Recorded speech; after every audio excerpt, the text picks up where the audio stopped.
chicos aprendimos a querernos como hermanos. El fútbol y las canicas, a los buenos y a los malos.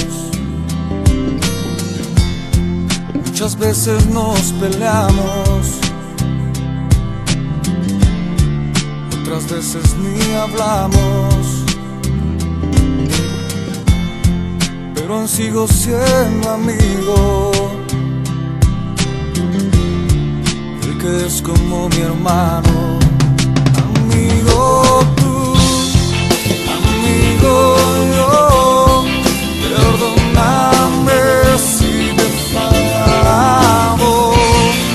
Yo sé muy bien, lo sabes tú, siempre estaré cerca a tu lado.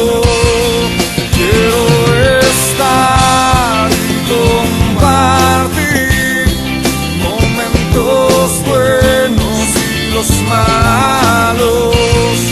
Quiero reír, tal vez llorar, amigos que nunca olvidamos.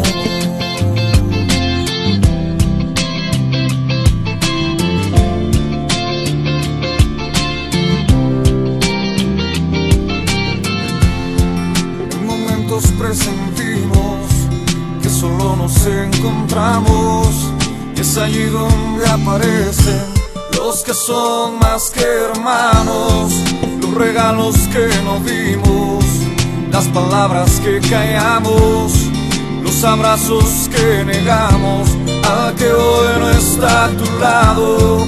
Pero aún afuera hay muchos esperando de un abrazo, necesitan de aquel que se ha de llamar hermano.